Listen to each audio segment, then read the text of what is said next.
नमस्कार विद्यार्थियों, मैं डॉक्टर मोनिका खेत्रपाल, सह आचार्य डूंगर महाविद्यालय बीकानेर, अपनी बीएससी पार्ट सेकंड की लेक्चर सीरीज के अंदर मैं आपको थर्ड पेपर अर्थात ऑप्टिक्स प्रकाशिकी पढ़ा रही थी। इससे पूर्व के व्याख्यान में अपन 2 यूनिट्स पढ़ चुके हैं। आज के मेरे व्याख्यान में अपन थर्ड यूनिट प्रारंभ करेंगे। थर्ड यूनिट के अंदर अपन व्यतिकरण अर्थात इंटरफेरेंस के बारे में पढ़ेंगे। इंटरफेरेंस क्या होता है? इसको पढ़ने से पहले हम प्रकाश के कुछ गुण देखेंगे। हाइगन ने प्रकाश के लिए ये कहा था कि प्रकाश एक तरंग के रूप में गति करता है, अर्थात लाइट जो है वो एक वेव की फॉर्म में ट्रेवल करती है और उसने तरंग के रूप में गति करते हुए प्रकाश के परावर्तन और अपवर्तन के नियमों को आसानी से समझाया था। क्या अर्थ है इसका? इसका यह अर्थ है कि हाइगन ने लाइट के इंटरफेरेंस और रिफ्लेक्शन के फिनोमिना को इजीली रिफ्लेक्शन और रिफ्रैक्शन के फिनोमिना को इजीली एक्सप्लेन किया था। पर न्यूटन ने क्या माना था कि प्रकाश एक तरंग के रूप में ना गति करके वो कण के रूप में गति करता है। That means, according to Newton, light behave as a particle. इसके बाद में यंग ने व्यतिकरण के सिद्धांत को समझाया। यंग ने क्या समझाया कि हमारे पास 2 या 2 से अधिक तरंगे हैं, वो एक ही जगह पर आ रही हैं, तो हमें उस बिंदु पर परिणामी विक्षोभ निकालना है। तो वो जो विक्षोभ है वो आपतित जो 2 तरंगे हैं उनके विक्षोभ से अलग आएगा। वो जो विक्षोभ है वो किस पर निर्भर करेगा? वो निर्भर करेगा आपतित जो हमारी तरंगे हैं उनके आयाम पे और उनके कला संबंध के ऊपर निर्भर करेगा। तो यंग ने क्या माना कि if we have 2 or more than 2 waves and they are incident at the same point, then at this point the resultant displacement is not the same as the individual waves. How it is obtained? It depends upon the amplitude and the phase relation between incident waves. And this phenomena is termed as interference. तो Thomas ने, young ने एक important phenomena दिया जिसको कि हम व्यतिकरण कहते हैं। अब इस व्यतिकरण के फिनोमिना को समझाने के लिए बाद में यंग ने एक प्रयोग किया जिसको कि यंग का डी स्लिट का प्रयोग कहते हैं, young double slit experiment. Young double slit experiment के हेल्प से हम प्रकाश के व्यतिकरण के प्रभाव को समझेंगे, इंटरफेरेंस को क्लियरली हम समझेंगे। हम इस एक्सपेरिमेंट में क्या लेंगे? यहाँ पर आप विद्यार्थियों देख सकते हैं कि ये S जो है ये एक वर्णीय प्रकाश का स्रोत है। S मेरे पास एक मोनोक्रोमेटिक लाइट सोर्स है।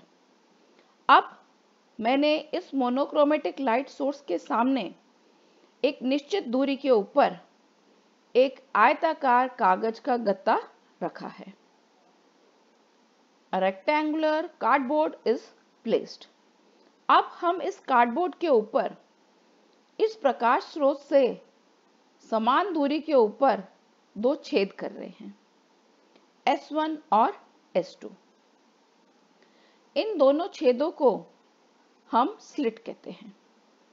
अब ये जो वुडन कार्डबोर्ड था इसके कुछ दूरी के ऊपर मैं स्क्रीन रख रही हूँ।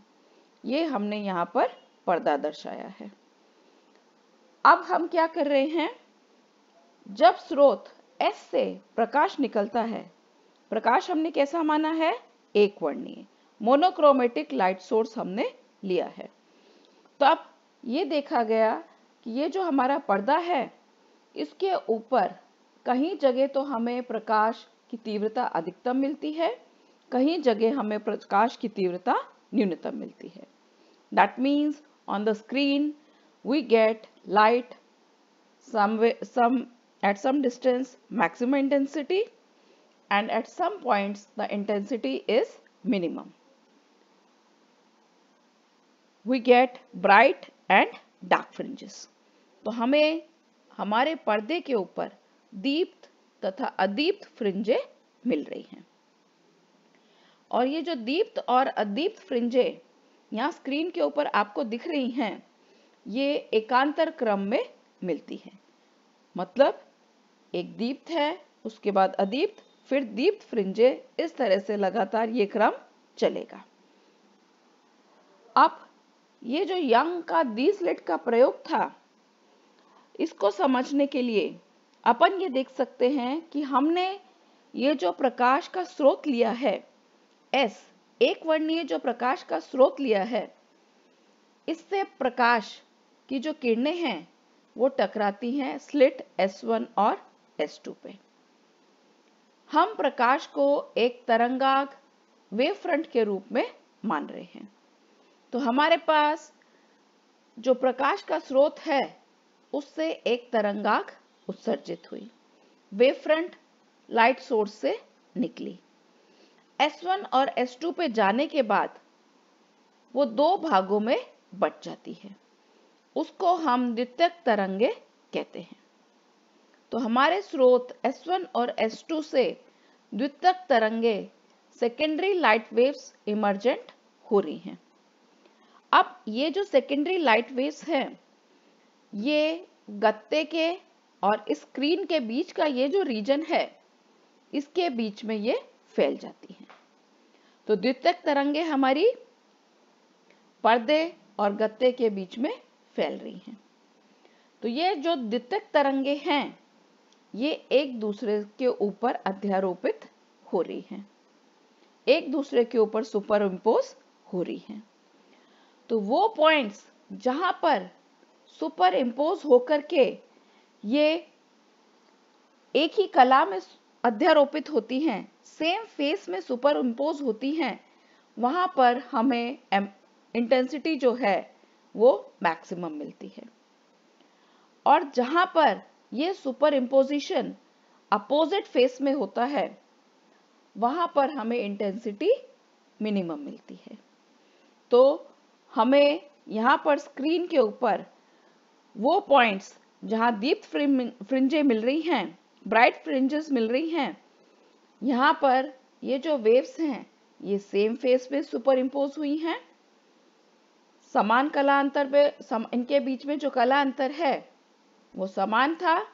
और जहां हमें डार्क फ्रिंजेस मिल रही हैं, अदीप्त फ्रिंजें मिल रही हैं, वहां ये अपोजिट फेस में सुपर इम्पोज हुई हैं। तो ये हमारा यंग का द्विस्लिट का प्रयोग है।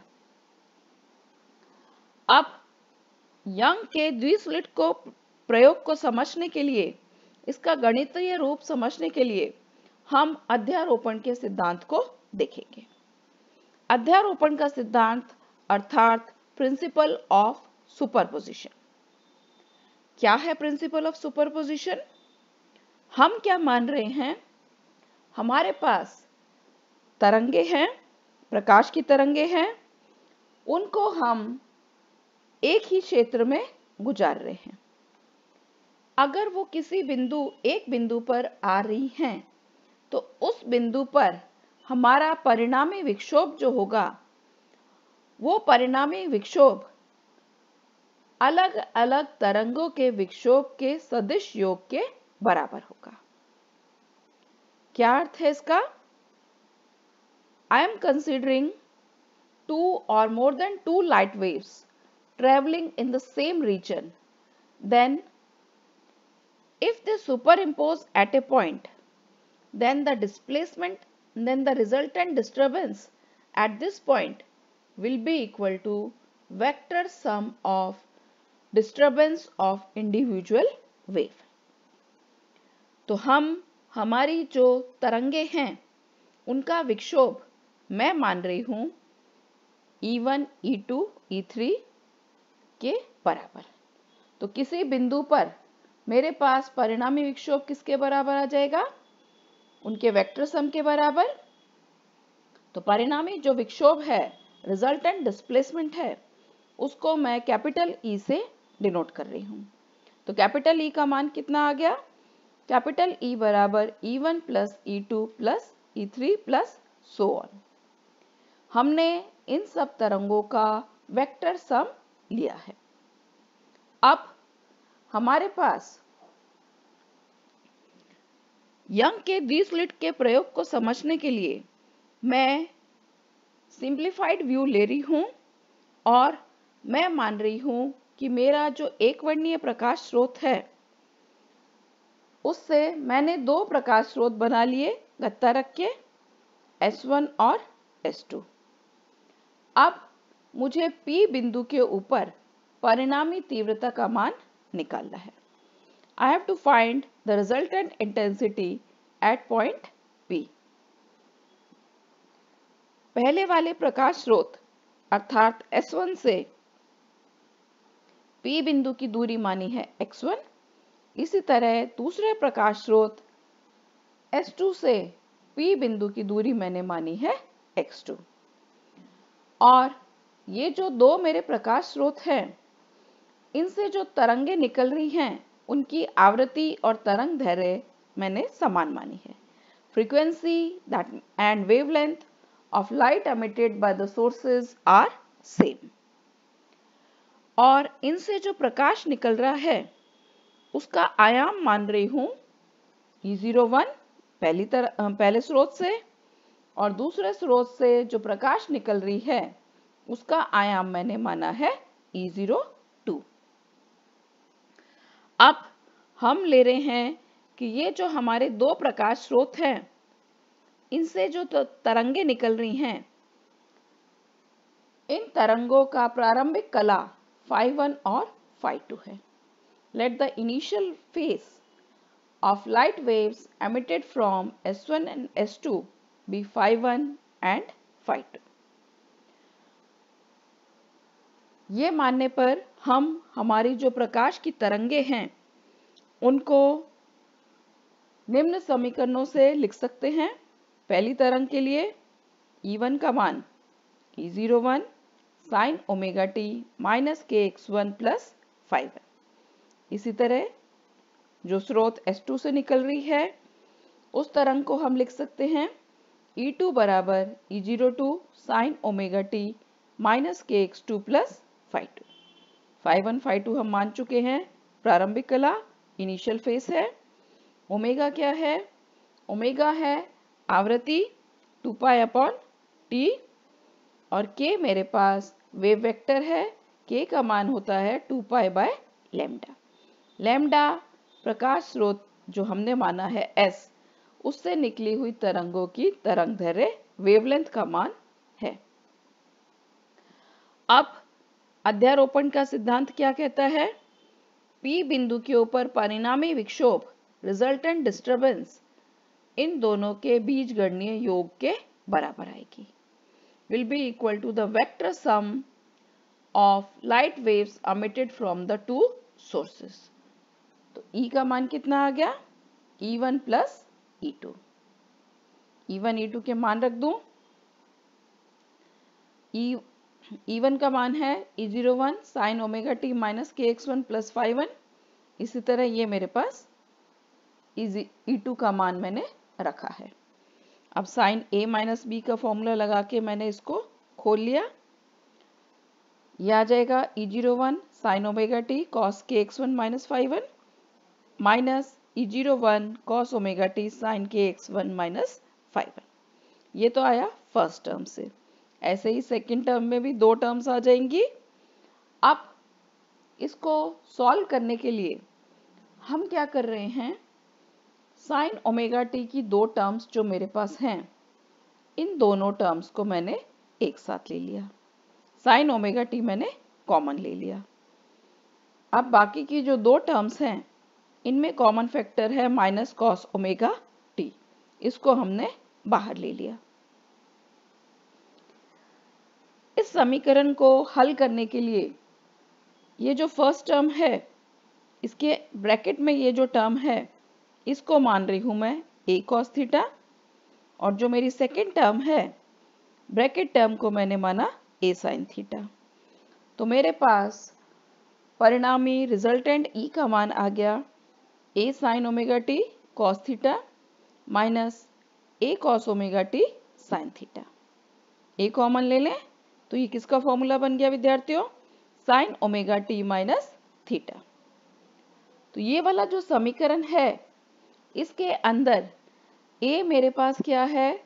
जो परिणामी तरंग है उसका आयाम, एम्पलीट्यूड ऑफ रिजल्टेंट वेव, और थीटा क्या है? कला कोण, फेस एंगल मेरे पास थीटा है। मुझे P बिंदु के ऊपर परिणामी तीव्रता का मान निकालना है। I have to find the intensity at the point A। Intensity को हम एम्पलीट्यूड की हेल्प से निकाल सकते हैं। तो मैं मेरा एम्पलीट्यूड पहले निकालूंगी, आयाम का मान हम निकालेंगे। आयाम का मान हम कैसे निकाल रहे हैं? हमारे ये दो समीकरण हैं, फोर्थ और फिफ्थ, इनको हम वर्क करके जोड़ रहे हैं। वर्क करके जोड़ें तो हमारे पास लेफ्ट हैंड साइड के अंदर ये टर्म क्या आ जाएगी? a square cos square theta, और यहाँ आएगा a square sin square theta. तो मिलके क्या बन जाएगा? a square. अब इसको स्क्वायर करूं और इसके अंदर जोड़ रही हूं, तो हमारे पास ये वाला समीकरण समीकरण 7 के रूप में आ जाएगा। समीकरण 7 के अंदर हमने x2 माइनस x1 इसको रखा हुआ है डेल्टा के बराबर। डेल्टा क्या है? पथांतर, पाथ डिफरेंस। और phi2 माइनस phi1 इसको मैंने रखा है phi। phi1 और phi2 क्या है? प्रारंभिक कला है दो तरंगों की, तो प्रारंभिक कला अंतर, इनिशियल फेस डिफरेंस मेरे पास है phi के बराबर। आयाम की सहायता से अब हम तीव्रता का मान निकाल रहे हैं। प्रकाश की तीव्रता, इंटेंसिटी, ये समानुपाती होती है एम्पलीट्यूड के स्क्वायर के, I proportional to a square. Proportional का साइन हटाएं तो कांस्टेंट आता है, प्रोपोर्शनैलिटी कांस्टेंट मैंने लिया है k, तो I का मान आ गया k a स्क्वायर के बराबर। तो यहाँ पर मैं I का मान निकाल रही हूँ, दोनों साइड्स में k से मल्टीप्लाई कर रही हूँ, तो ये क्या आ गया? k square. और यहाँ पर राइट हैंड साइड के अंदर जो पहली टर्म है, ये क्या टर्म है? k e01 का स्क्वायर। k e01 का स्क्वायर, ये क्या आएगा? हमारी जो पहली तरंग है उसकी तीव्रता I1 के बराबर। इसी तरह k e02 का स्क्वायर, ये क्या आएगा? दूसरी तरंग की तीव्रता I2 के बराबर। तो ये मान रख दें तो हमारे पास परिणामी तीव्रता I का मान कितना आ गया? I1 plus I2 plus 2 root I1 I2 cos k delta minus phi। तो यहाँ से अपन देख सकते हैं कि जो हमारी P बिंदु के ऊपर परिणामी तीव्रता आ रही है वो किसके ऊपर निर्भर कर रही है? कला अंतर, कुल कला अंतर जो कि है k डेल्टा माइनस phi, इसके ऊपर निर्भर करती है। यहाँ पर डेल्टा क्या चीज है? पथांतर, पाथ डिफरेंस। phi क्या चीज है? प्रारंभिक कला अंतर। प्रारंभिक कला अंतर मैं मानूं कि मेरे पास जो मैंने दो तरंगे मानी हैं, S1 और S2 से उत्सर्जित तरंगे, उनका प्रारंभिक कला, इनिशियल फेस बराबर है। बराबर होते ही क्या आ गया? phi1 बराबर phi2। तो phi1 बराबर phi2 रखते ही यहाँ पर प्रारंभिक कला अंतर, इनिशियल फेस डिफरेंस, ये आ गया मेरे पास 0। तो I का मान कितना आ जाएगा? I बराबर I1 plus I2 plus 2 root I1 I2 cos K delta के बराबर। यहाँ पर ये अपन ने दो स्रोतों से निकली हुई तरंगे अगर एक बिंदु के ऊपर अध्यारोपित हो रही हैं, तो वो उस बिंदु के ऊपर तीव्रता का मान क्या होगा वो अपन ने निकाला है। तो हमारे पास उस बिंदु के ऊपर परिणामी तीव्रता का मान आ रहा है I बराबर I1 plus I2 plus 2 root I1 I2 cos k delta. यहाँ I1 पहली तरंग की तीव्रता है, I2 दूसरी तरंग की तीव्रता है, intensity of first wave, intensity of second wave, K का मान है 2 पाई बाय लैम्डा, और डेल्टा क्या चीज है? डेल्टा अपने पास पथांतर पाथ डिफरेंस के बराबर है। तो किसी भी बिंदु के ऊपर तीव्रता का मान पाथ डिफरेंस के ऊपर, डेल्टा के ऊपर निर्भर कर रहेगा। तो अपने अगले व्याख्यान के अंदर मैं आपको बताऊंगी कि डेल्टा के मान के अनुसार हमें स्क्रीन के ऊपर, पर्दे के ऊपर दीप्त और अदीप्त फ्रिंजे, ब्राइट एंड डार्क फ्रिंजेस किस तरह से मिल रही हैं। Thank you students for watching.